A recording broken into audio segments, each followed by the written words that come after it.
Today on For the Record, we just want to punctuate how special Pittsburgh's parks are, and that they're special because of their usage, and then their usage is the people and the families. Pittsburgh's parks in the national spotlight.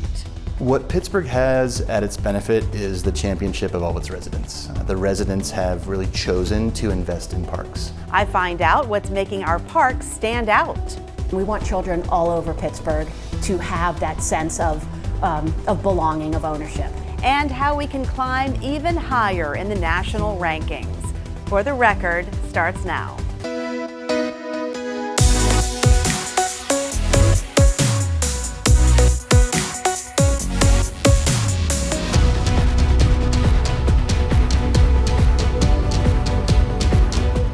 Welcome to For the Record. I'm Michelle Wright. Today, as the summer continues, I'm looking at the high marks for Pittsburgh's parks. Our city ranking 15th in the Trust for Public Lands Park Score Index for 2025. We rank especially high for amenities and access. But Pittsburgh's Parks Conservancy has its eye on potentially climbing even higher on that list. I sit down with Catherine Qureshi, the president and CEO of the Conservancy, to learn more about how our city is setting a national example. Thank you for hosting us here at the Frick Environmental Center. It is beautiful here, and you've come a long way in 10 years with this, but we wanted to bring you here because Pittsburgh Parks Conservancy just got a big honor, and I wanted to talk about our national ranking. Thank you so much for coming here. Yes, we're so proud of the Frick Environmental Center. It will turn 10 years next year. Schenley Plaza in Oakland will turn 20 years, and the Pittsburgh Parks Conservancy itself will turn 30 years. So next year is a big year for us. And sort of to punctuate that, the Trust for Public Land did give Pittsburgh a number 15 ranking in terms of park score for all the cities in the United States of America. So we are ranked the 15th highest. And you moved up a lot, because the last time we heard you were down in the 30s, almost 40, right? Yeah, it's been about 5 or 6 years ago, we were 37, something like this. So this is a significant jump. Since then, it's been fairly steady, which is what we want. We want it to be authentic. We want it to be genuine. We don't want to make a big splash and then fade away. We want our parks to be part of people's lives in Pittsburgh. We want people to come here to Frick Park, but also to all the community parks in their neighborhoods, and all the 80 neighborhoods or so in the city of Pittsburgh. We want green space and nature to be part of people's lives. Well, congratulations on the move up. What do you think it was that's happened over the last few years that made you jump in the ranking so high? So they have a number of metrics that go into their score. So this is a third-party national scoring system. The one that I think we're most proud of is access to parks. So they do a number of things, like investment in parks. They do acreage of parks, which that will be a challenge for us to ever get to number 1 or something like that, because we just simply don't have as much parkland as somewhere like Washington, D.C. does as a percent of their city.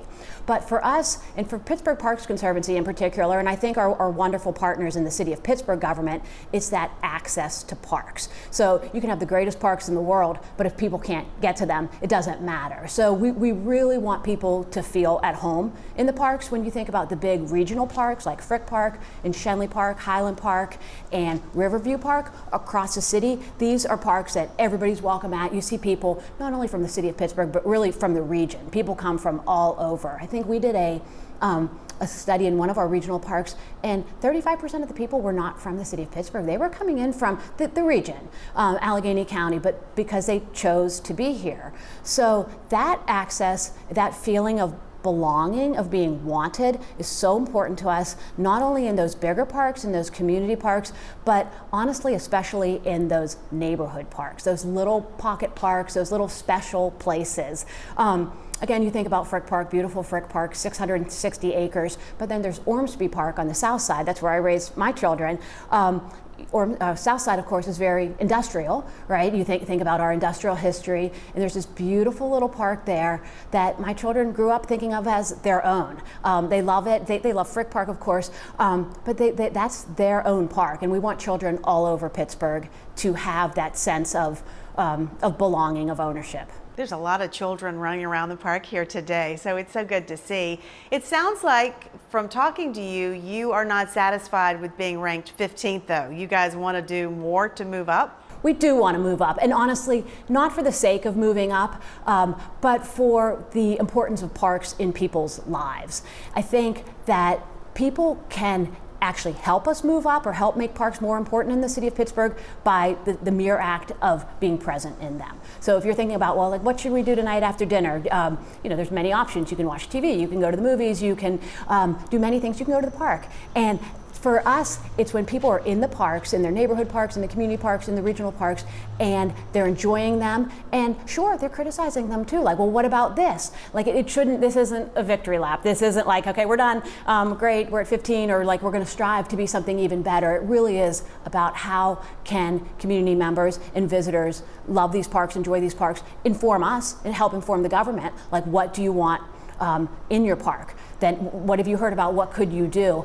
We learn all the time, really every day. And I've been here now for about 11 years with the Pittsburgh Parks Conservancy. I learn every day something new about a park, about a community use of it, because we don't know. And the best results are when you group together. Sure, we have best practices, we have ideas, we know what has worked in certain neighborhoods and other parts of the country, but it's the community members truly who've lived there. You know, some new community members, but also people who've been there for generations, how these parks are used, what they could be. So that is, so yes, we want to move up, but more than that, we just want to punctuate how special Pittsburgh's parks are, and that they're special because of their usage, and then their usage is the people and the families. Let's talk a little bit about why it's so important to have access to parks. What makes it such a big deal for the city to have what you're doing? Parks are such a special part of a city for many reasons, including economically. It gives greater property value. They're good for your health. Tree cover is a really big thing. That tree cover it makes for better health outcomes for people. It's good for your mental health. It's good for your emotional health. It's just, they are wonderful parts of who we are, and it's something that is really, it's free. It's for everybody. When you think about like free and democratic spaces in society, parks are one of the few ones where everybody's welcome, everybody's welcome and wanted as they are who they are, to bring their own sort of stamp to it. So they're just something that we have, and we do have beautiful parks. We have 165 parks of various sizes, various stages all over the city. But that is something to be preserved, to be honored, and to be used and to grow. I heard that a lot of cities around the country often call you and ask for suggestions. How is Pittsburgh setting that national example? Yes, thank you for asking that. That's a great honor, honestly, when that happens. And I would estimate that on average it's about once every 3 weeks or so. I get a call from somebody who wants to start a conservancy in a different city, or even more specifically, they've heard about something we've done, like our outdoor sensory classroom that caters to the disability community, and said, this is really interesting, it seems simple, we'd love to do that. How could we do that, or how could we take some elements of that? So it's a wonderful moment when that happens. It's usually via email or usually email, and then we set up a telephone call. Of course, it takes time, right? It takes a half hour or so to talk to a person, but I really value that, because we as Pittsburghers, all Pittsburghers, should really be proud that people all around the country are calling and asking, how could we do this? And then it goes both ways. I learned stuff too. And you can talk about challenges and opportunities that other cities and other areas of the country have confronted successfully, or tips and tricks, things like that. So I know you just released a 5-year plan. What are we going to see changed over the next 5 years? So the 5-year plan is really about accessibility and expansion, but sensibly, prudently, organically. So it's going to be, we want our education program, which is here, it's centered at the Frick Environmental Center. We want to continue to take it out in the community. So we want this, the whole is greater than the sum of the parts. We want people to feel like the education hub, environmental education hub in the city of Pittsburgh is at the Frick Environmental Center. I can go there, I can go to free classes, I can send my child to summer camp there, I can go to adult classes, you know, we do full moon hikes, we do bird walks, all that. But we also want to take our staff and our partners, so not just Pittsburgh Parks Conservancy team members, but people, of course, in the city of Pittsburgh, but other nonprofit agencies, other schools, and so on. We want to partner with them in other communities all over Pittsburgh so that you can have that opportunity to do something in terms of environmental education outside of this space, so really in your community. So it's that accessibility and that kind of entree and into parks is such a major tenet of the plan. And then as is really that community input. We have found that is so important to our successful growth. And it can be slow, it can be organic, but it should be. You want to spend a lot of time with community members in different seasons of the year, and not just, you know, the big community members who have a loud and important voice, but others who you might just meet in a park.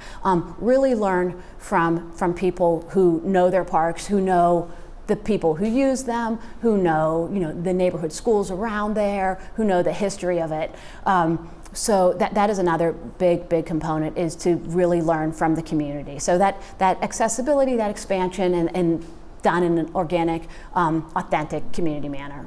How about fundraising? Because this is all expensive to maintain. How are you doing, and where are your sources of funding? Great question, thank you.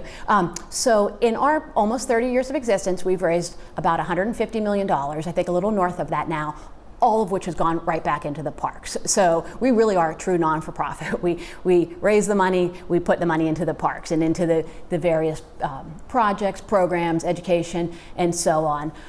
So fundraising is a very huge part of what we do, and it really is trying to meet funders, be they government agencies, be they philanthropists, foundations, individuals. Kind of the magic in fundraising for us is to meet the donor where he or she or they want to be. And there are so many things that parks speak to. People love nature, people love community, people love children, people love expanding that, people love creating a natural ecosystem. So always, fundraising is always top of mind in terms of creating, but maintaining something that's going to last for a long time. Still ahead on For the Record. I think that everybody loves their park. I think everybody, when they think of a park, they think about their neighborhood park, they think about a park they like to go to, and they love it. What the folks from the Trust for Public Land are saying about the potential in Pittsburgh's parks.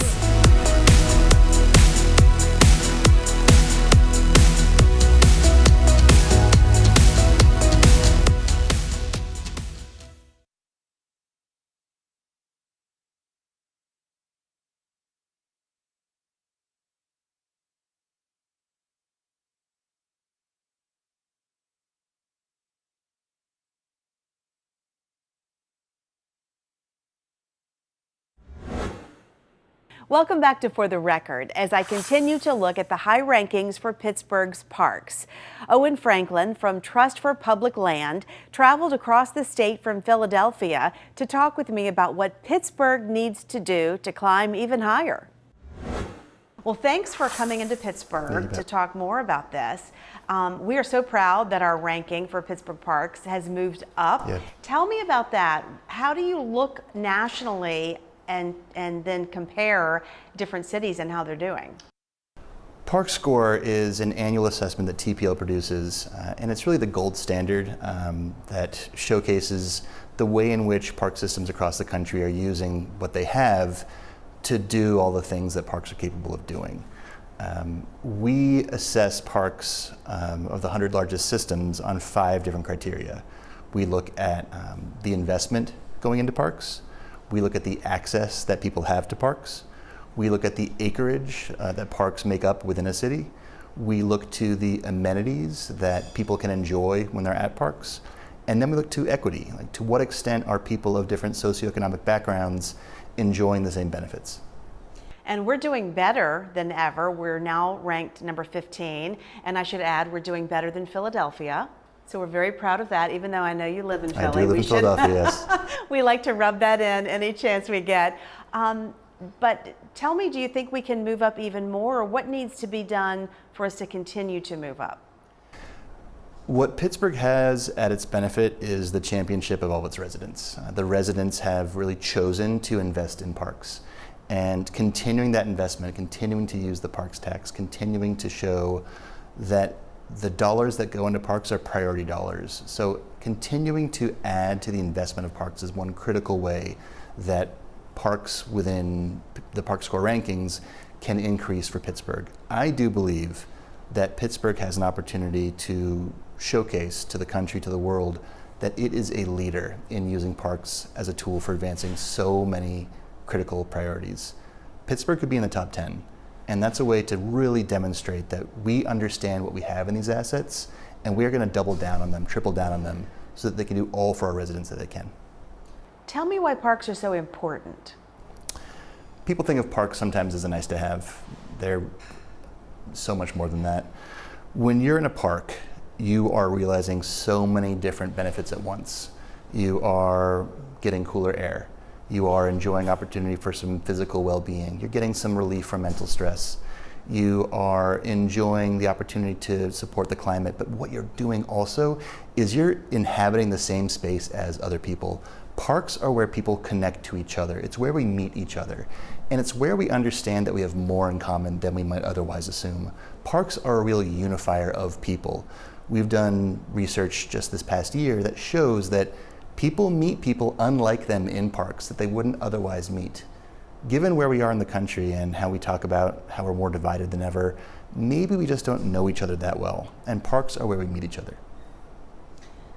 That is such an interesting way of looking at the crucial role that parks play in our communities.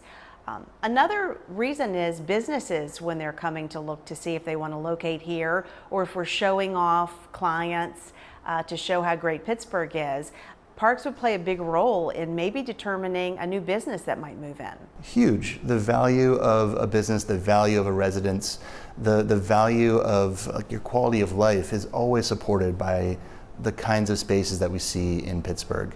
Spaces where people can have a safe community, can have a clean community, can have a vibrant community.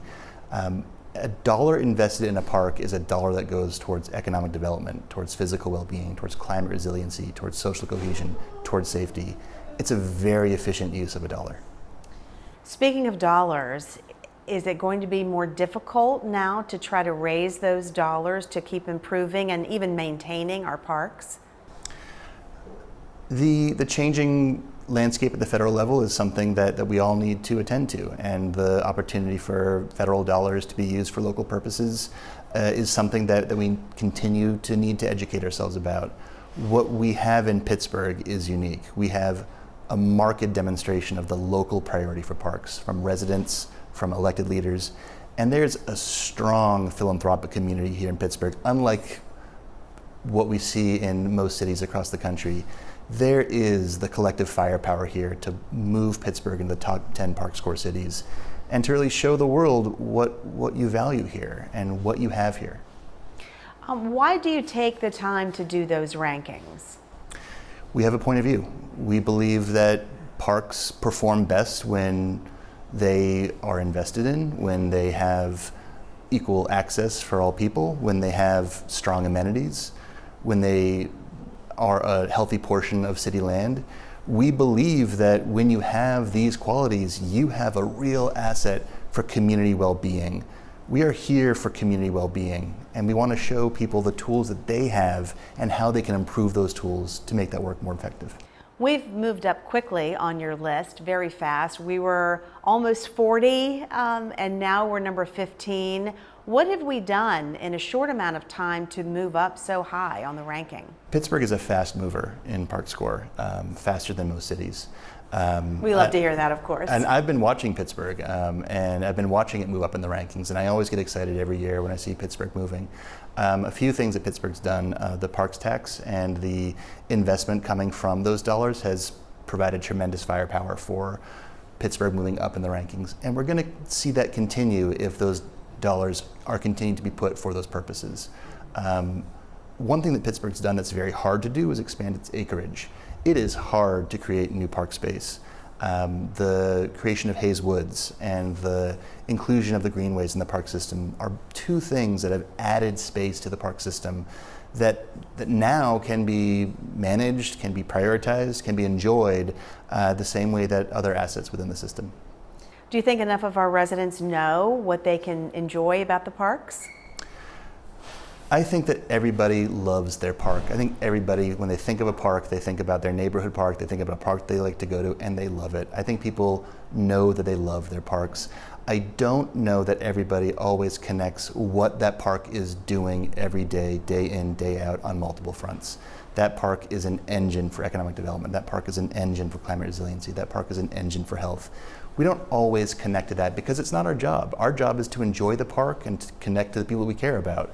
But those parks are critical community infrastructure. We have beautiful parks here in Pittsburgh, and we appreciate moving up on your ranking. And we hope to have you back soon to say that we've moved up even higher into the top 10. One area that Pittsburgh has to continue that progression is in how it makes spaces available for residents. It is hard to create new park spaces. However, we have a lot of public land that is not providing its return on investment. We at TPL think a lot about schoolyards, for example, paved asphalt surfaces that are community nodes. At the end of the school day, they stop providing value. We transform schoolyards into parks all across the country, and that increases the access that neighborhoods have to parks. With that kind of investment, Pittsburgh could soar in the rankings. It's work that's happening now. We at TPL are advancing a schoolyard in partnership with the Western Pennsylvania Conservancy, with the Office of Barbara Warwick, with the parent-teacher organization, the principal, and the public school district at Greenfield Elementary. This is work that can be replicated, scaled, and make a real impact for communities, as evidenced by ParkScore. Sounds like you're giving us some insider information, a blueprint for how we move up. Absolutely. This is, more importantly, a blueprint for how Pittsburgh realizes its public assets to do as much for residents as they can. And we believe deeply that these schoolyards are unique opportunities to take spaces we pay for every day and make them do more for us. You're watching For the Record. A look at what's ahead on next week's show is right after this.